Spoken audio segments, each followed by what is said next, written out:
네, 유쾌한 시민들의 명랑한 공동체 지식의 뱅가드 하승주입니다. 네, 지난 시간에 하던 우리 송나라 왕안석의 신법 이야기의 오늘 2탄입니다. 2탄으로 끝내도록 하겠습니다. 지난 시간까지는 왕안석이라는 송나라의 재상이 개혁을 시도를 했다. 근데 그 개혁은 굉장히 뭐 큰 파장을 일으켰고 뭐 1000년 동안 계속된 논쟁의 대상이었다. 그렇다면 이런 개혁이 왜 필요하게 되었는지, 당시 송나라의 시대상에 비추어서 어떤 개혁이 필요했는지, 그래서 왕안석은 어떤 개혁을 실제로 시행했는지까지 이야기를 했습니다. 근데 결과적으로 보자고 그러면 사실 왕안석의 신법 개혁은 실패했다고 봐야죠. 예. 이 일이 있고 난 다음에 이게 이제 송나라 신종 때 일이고, 신종 다음에 철종이라는 황제가 이제 등극을 하고, 그리고 그 이후에 그 유명한 송나라 휘종이 등장을 하고, 휘종 때에 나라가 그 금나라한테 쓸려 내려갑니다. 결국 뭐 3대를 가지 못하고 사실 나라는 망한 거나 마찬가지가 됐죠. 그러나 뭐 그렇게 이제 그게 이제 금나라한테 쓸려 내려간 게 정강의 변이라고 하는 난리입니다. 끝나고 난 다음에 이제 북송에서 남송으로 넘어가죠. 남송도 뭐 맨날 치이긴 치였습니다. 유목민족한테 맨날 치이고 뜯기고 뭐 고생을 하지만 어쨌든 뭐 경제적으로는 굉장히 부유했었으니까 뭐 아주 대실패는 아니다 손치지만서도 이후에 중국의 역사에서 왕안석은 뭐랄까 학식은 높으나 뭐 괜한 이상주의자 이런 식으로 매도당하기도 하고 뭐 뜻은 좋았으나 그것 때문에 오히려 백성들이 더 고통받았다 뭐 이렇게 이제 많이 매도를 당하면서 뭐 한국 중국 뭐 유교 문화권에서 뭐는 왕안석은 진짜 솔직히 말해서 나쁜 사람으로 계속 취급을 되어 왔었습니다.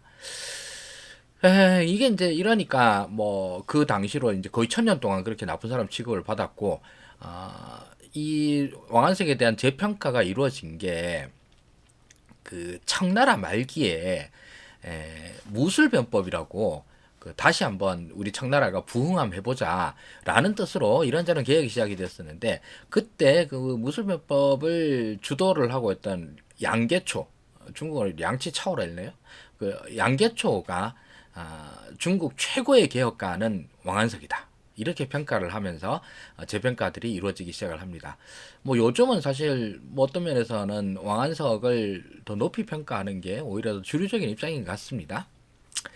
어쨌든 당시로서 왕안석의 개혁이 계속된 개혁의 성과들을 뭐 만들어내지도 못했고, 송나라에서 왕안석의 개혁이 쭉 다 추진이 돼가지고 송나라가 부흥하는 것도 사실은 실패를 했죠. 결국은 뭐 송은 원에 의해서 멸망을 당하게 되니까요. 그러면 그 당시부터 시작을 해서 이후까지 그 왕안석이 어제까지만 해도 뭐 청묘법이니 균수법이니 이런 거 뭐 좋던데 아니 왜 이게 실패했다고 그러지? 라고 하는 점에 대해서 한번 이야기해 보도록 하겠습니다. 이런 어제 이제 여러 가지를 얘기를 했었는데 뭐 균수법, 시역법, 청묘법 뭐 이런 것들 뭐 면역법 뭐 이런 것들이 있었었죠. 여러 가지가 있었는데 이 중에서 제일 문제가 많았다. 그래서 막 들고 일어났던 게 많았던 게 청묘법입니다. 청묘법 풀은 묘 새싹이 파랄 때에 돈을 빌려주고, 즉 춘궁기에 돈을 빌려주고 수학기에 2할의 이자를 받는다. 이거 좋거든요. 그리고 그 전에 이제 사금융 부자들한테 돈을 빌리면 거의 이자를 18 그러니까 100%를 내야 되는 경우도 허다했는데 국가에서 2할만 받고 20%만 받고 빌려준다. 그러니까 이거 굉장히 좋은 제도이고 뜻이 좋았습니다. 그런데 이게 시행을 하면서 이 나쁜 놈들이 많다 보니까 이걸 그렇게 좋게 하는 게 아니라 첫 번째로는 돈 빌리기 싫다는 사람한테도 억지로 앵깁니다. 빌려가라니까. 저 괜찮습니다. 원래 안 빌려도 됩니다. 뭐 싸우는 거 많습니다. 아니 빌려가라는데 말을 안 듣네 한번 맞아야 되냐? 뭐 이런 식으로 협박을 해서 떠넘깁니다. 왜냐하면 이게 이제 그 청명법 이것도 할당이 내려오니까 이 할당을 갖다가 소화를 해야 됩니다. 지방 관료들이. 그 소화한다고 그렇게 와장창 그 떠넘기는 거죠. 그 이런 문제가 있어가지고 청묘법이 오히려 나중에 대해서는 제일 원성이 높은 이런 것이었습니다. 그러고 이제 그 모역법 또는 면역법이라고 불렀던 거 있죠. 잠깐만요. 그러면 이걸 어제 했던 거니까 보면서 한번 해볼까요? 별건 아닙니다만. 모역법 같은 경우에도 이 지방에서 돈 좀 있는 사람이 그 그거 하는 거 이방 같은 지방 관료로 들어가는 거. 지방 관료로 취직하면 좋은 거 아니야? 전혀 좋은 게 아니죠.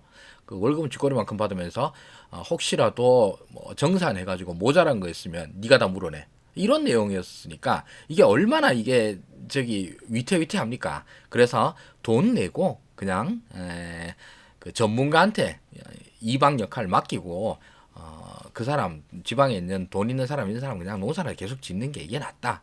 뭐 이런 거 있었었는데 이후에는 이 모역을 처음에는 이 이방한테 맡긴다 그러면 그나마 돈 좀 있는 좀 사는 부농 뭐 지주 이런 애들한테 맡겼는데 이 모역을 갖다가 이제는 점점 가난한 농민들한테까지 또 막 시키는 겁니다. 그 당하는 농민들이 나 일자무식인데 갑자기 무슨 뭐 이런 걸 하란 말이오. 그거 못합니다. 그러면 좋은 방법 있지. 돈을 내고 이 역을 피하면 돼. 부자도 그 돈 내는 게 부담스러운데 가난한 농민이 그런 게 있을 리가 있겠습니까? 그래서 이런 수탈이 심해지는 이런 역할들이 많았습니다. 그 게다가 뭐 균수법 이런 것들도 각 지역에 맞게 이제 특산품들을 갖다가 뭐 수량을 갖다 정해서 이렇게 하고 그 남는 것들은 이제 좀 균형 있게 지역마다 배분한다 이러는 건데 이것도 역시 지방 관료들이 축제하는 수단으로 아주 쉽게 이렇게 이제 변질되는 이런 경우들이 많았다고 그럽니다. 그래서 이제 이런 걸로 뭐 싸움이 많이 났죠. 이거 문제가 많습니다. 문제가 많습니다. 그런데 실제로 이런 개혁 작용의 부작용들 때문에 이 왕안석의 신법이 실패했느냐라고 묻는다면 그거는 개혁 작업이 뭐 이런 거 하면 이만큼 좋은데 오히려 부작용이 이만큼 커서 실패했다. 그럼 사실은 그 제도 자체는 좋은 게 아니잖아요. 그런 게 아닌데 그렇기 때문에 이 문제는 그 이후로도 이제 많은 논쟁이 됐었습니다. 그 당대에도 당대 논쟁이 제일 심했고요. 여기서 그 이런 꽤 급진적인 개혁 정책을 취하다 보니까 당연히 반발이 엄청났죠. 특히 이제 기득권 세력들 같은 경우에는 아주 똘똘 뭉쳐가지고 반대를 합니다. 그래서 이제 여기서는 그 당시에 이제 왕한테 간언하는 이런 그 부서들, 우리나라에서는 사헌부 이런 데겠죠. 뭐 이런 데 부서들이 죽자 사자 이걸 반대를 합니다. 죽자 사자 반대를 합니다. 그렇게 해서 이 반대하는 세력들을 가리켜 이제 구법당, 옛법을 지키는 당이라 그러고 왕안석은 이제 신법당, 새로운 법을 갖다 시행하려고 하는 당이다라고 해서 이제 당파가 형성이 되죠. 당파가 형성되는까지는 이해를 할 수 있습니다. 그런데 아까도 말씀드렸다시피 이런 그 뭐 시역법이나 뭐 모역법, 뭐 청묘법 이런 데에 대한 부작용들 당연히 있습니다. 그리고 지방 관료들이 그 자기 입속을 차리려고 제도를 남용하는 경우 당연히 있죠. 세상에 그런 게 없는 게 어디 있겠습니까? 그리고 이러다 보니 그럼 문제는 뭐냐 하면 그래 그럼에도 불구하고 이런 부작용에도 불구하고 이 제도를 갖다가 꼭 추진해 나갈 수 있느냐의 여부잖아요. 이런 부작용들을 계속 개선해 나갈 수도 있는 문제이고 이런 부작용들이 도저히 개선이 불가능한 문제이다. 이런 엎어야 되겠죠. 그런데 제도 자체의 모순이라기보다는 제도 운용상의 부작용이지 않습니까? 나오는 내용들이. 그러면 그 부작용들을 고치자. 라고 하는 게 정상일 텐데 이런 부작용 때문에 이건 하면 안 됩니다. 라고 구법당은 주장을 합니다. 물론 신법당도 만만한 사람들이 아니라서 자꾸 귀찮게 굴고 지랄하고 그러면 뭐 그냥 관직에서 잘라버리는 이런 식으로 대응을 합니다.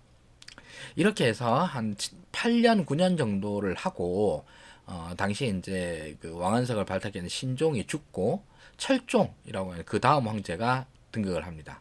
그러고 난 다음에 이제 이 철종이 좀 어린 나이에 왕이 돼가지고 여기서 그 수렴청정 하던 왕비가 그냥 신법당 싹 날리고 구법당을 다시 올려버립니다. 그럼 이제 구법당이 이제 자기 세상이 됐으니까 이전의 신법들을 싹 다 날리는 거죠.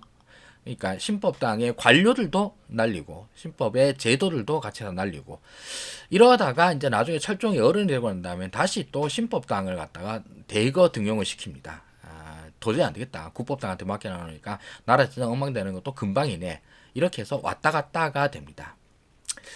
자, 이제 뭐 사실 그게 문제라기보다도 저는 이제 여기에서 왕안석의 신법이 결과적으로 실패한 이유, 책에서는 그렇게 설명하는 경우들이 많습니다. 아주 이제 일반적인 이유인데, 뭐 지주 뭐 등의 기득권 세력의 반발이 컸다.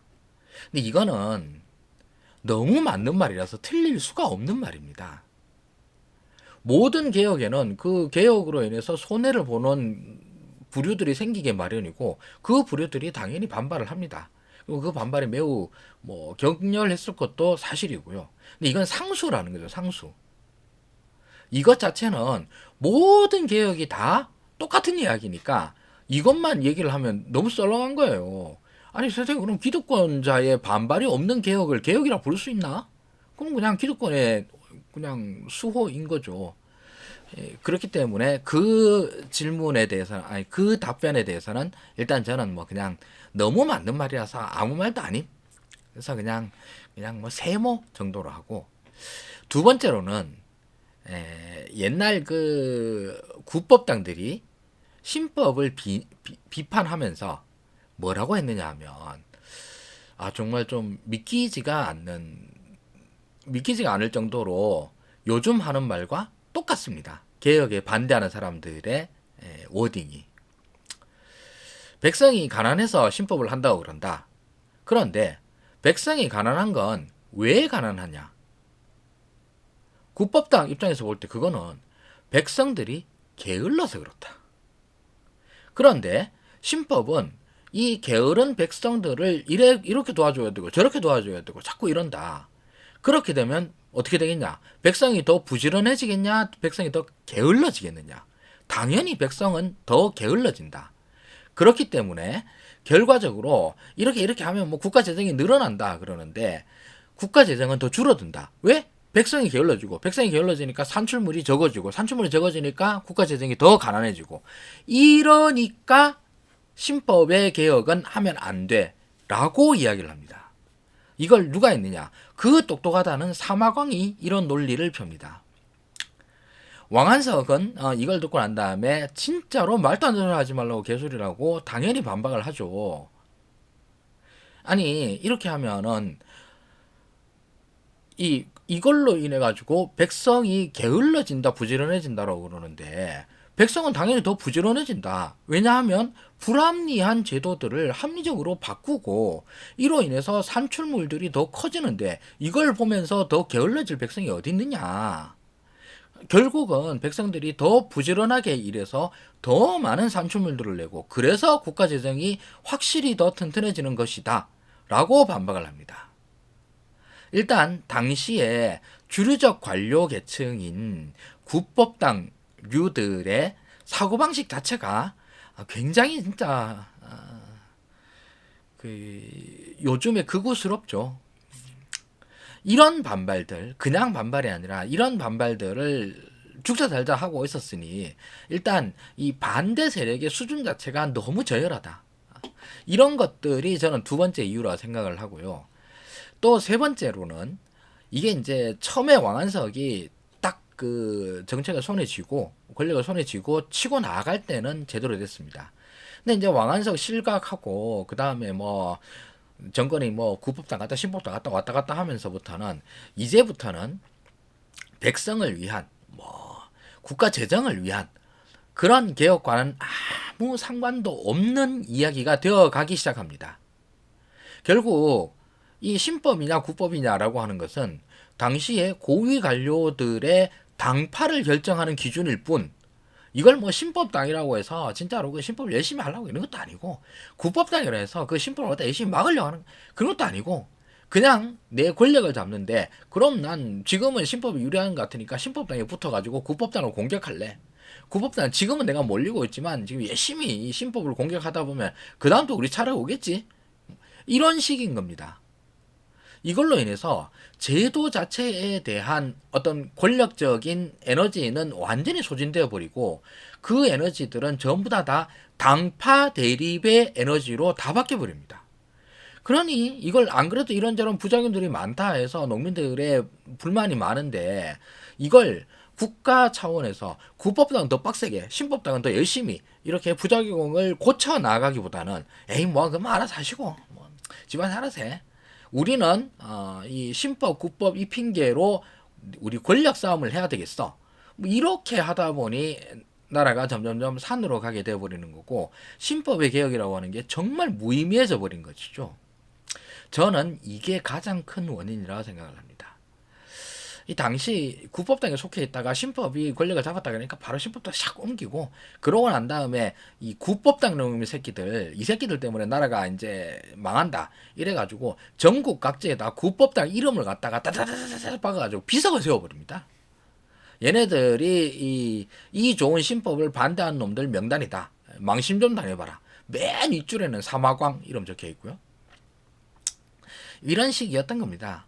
그러니 아니 뭐 당파가 없을래 없을 수는 없겠죠. 그렇지만 그 당파가 어떤 건전한 방향으로, 생산적인 방향으로 대립과 갈등이 이어지는 것이 아니라 그야말로 소모적이고 파괴적인 방식으로 당파 싸움이 벌어지고, 그러다 보니 정작 해야 될 개혁은 계속 뒷전으로 밀려나게 되는 이런 내용인 거죠.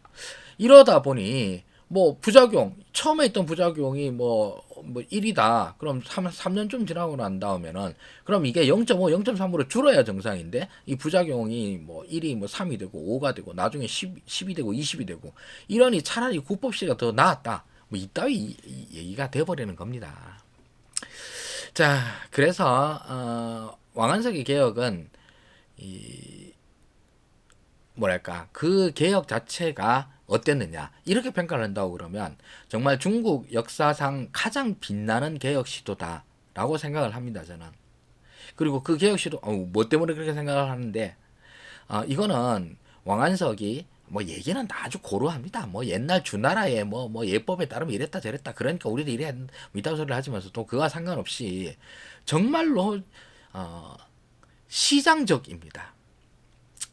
그 옛날 유시민 장관이 그런 얘기를 했었는데, 개혁이라고 하는 것은 시장의 폐해, 시장의 부작용을 고치기 위해서 가장 시장 친화적인 방법을 쓰는 것이다 라고 얘기를 했는데, 그 정의에 가장 맞습니다. 물론 이제 국가 재정에 관련된 것이긴 하지만서도 정말로 가장 시장 친화적인 방식으로 이런저런 그 넛지, 모티브, 인센티브를 줌으로 인해서 경제 전체가 활력을 벌려 늘릴 수 있도록 하자. 이게 이제 포인트라고 생각을 하거든요. 신법 전체가 다 그런 식으로 구성이 되어 있습니다. 뭐 농민들한테 이런 인센티브를 주면 훨씬 좋아지겠지? 저런 인센티브를 주면 훨씬 더 좋아지겠지? 그래서 왕한석이 처음에 주장한 대로 저는 백성들에게 세율을 올리지 않고도 우리의 국가 재정을 훨씬 더 튼튼하게 만들 수 있습니다 라고 한 장담이 실제로 그랬습니다. 굉장히 이게 이제 지금 와서는 그게 뭐 대단한 거라고 생각하지만서도 당시의 기준으로 봐서는 그 중국 역사상 어느 누구도 하지 못했던 위대한 위협이었던 것이죠. 그만큼 제도 자체가 굉장히 어떤 그 좋은 제도이다 보니 당연히 이에 대해서 불만을 갖는 기득권 세력들은 뜨겁게 반란을 하죠. 반대를 하죠. 그렇게 반대하는 것 중에서 말이 되는 것도 당연히 있죠. 그럼 그 말이 되는 걸 고치기 위해서 뭐 이렇게 고치자 저렇게 고치자 라고 하는 것이 아니라, 이런 부작용이 있으니까 그 전체 다 하지 마. 그리고 너네들 다 물러나. 우리가 다 권력을 잡아야 되겠어. 말도 안 되는 소리 하지 마. 그런 자꾸 그렇게 개소리 하면 너네들 다 잘라버리겠어. 이런 식으로 뭐 몇 년을 싸우다 보니까 제도 자체에 대한 본질은 그냥 다 날아가 버린 게 되었습니다. 오늘 왕안석의 신법에 대해서는 신법이 왜 실패했느냐에 대한 내용이었습니다. 뭐 이런저런 이야기가 길었습니다만 딱 한마디로 하면 첫째로 1. 기득권 세력의 반발 때문이냐? 너무 맞는 말. 뭐 그게 어떻게 틀릴 말일 수가 있어. 오케이. 둘째로 제도 시행상의 여러 부작용들이 너무 많아서 그랬어. 그것도 뭐 어떤 제도든지 간에 다 부작용, 나쁜 작용일 수도 있고 그냥 사이드 이펙트일 수도 있고 사이드 이펙트는 다 생깁니다. 그거를 해결해 나아가는 것, 이게 권력이 해야 되는 일들인 거죠. 좋은 정책적 아이디어가 있어. 그건 그냥 정책적 아이디어인 겁니다. 그걸 밀고 나갈 힘, 밀고 나아가면서 그것을 계속 업데이트하고 수정하고 보완해 나가는 힘. 이게 진짜로 개혁이 가진 힘이겠죠. 그런 힘들이 필요한데 그 힘들의 동력을 당파 싸움에 다 소진해 버림. 그래서 어느 누구도 이 제도가 왕한석 죽고 난 다음에 왕한석 사마강이 둘 다 거의 비슷한 시기에 죽었는데 죽고 난 다음에 그 다음부터는 동력 다 빠지고 오로지 당파 싸움만 남게 된 것이 왕한석의 신법을 실패로 이끈 세 가지 이유다라고 이렇게 정리를 할 수 있을 것 같습니다. 뭐 제가 뭐 굳이 말씀을 안 드려도 이런 얘기 좀 듣다 보면은 지금 이제 21세기의 대한민국 또는 뭐 대한민국뿐만 아니라 다른 여러 나라들의 어떤 정치적인 현상들이 많이 떠오르실 거라 생각을 합니다. 그래서 사실 이런 얘기들이 현재성을 갖는 것이기도 하거든요. 뭐 최저임금 이런 걸로도 얘기가 많았었고 비정규직의 정규직화 이런 걸로도 얘기가 많았습니다. 그러면서 뭐 이런 부작용도 있을 수 있겠죠. 그 부작용들을 고치자라고 하는 것이 아니라 그러니까 하지 말자라고 하는 구법당들은 지금도 여전히 존재하고 있고 그들이 권력을 잡고 있습니다. 그렇다고 그러면 뭐 이런 개혁 작업들이 필요하다고 믿는 사람들은 이 개혁의 어떤 본질적인 면들을 갖다가 꽉 움켜쥐고 그 핵심 코어를 움켜쥐고 그 개혁을 이후에 계속 이제 추진해 나갈 수 있는 에너지들을 계속 이제 우리가 간직 보존하는 것이 필요하지 않나 이런 생각이 들었습니다. 네, 오늘 시간은 여기까지 하도록 하겠습니다. 어제 하루 쉬었는데 뭐 쉰 이유는 정리가 안 돼서 그렇습니다. 이제부터는 좀 더 열심히 해서 매일매일 하겠다 하는 다짐을 한번 지켜 나아가도록 하겠습니다. 네, 지금까지 시청해주셔서 대단히 감사합니다. 지식의 뱅가드 하승주였습니다. 고맙습니다.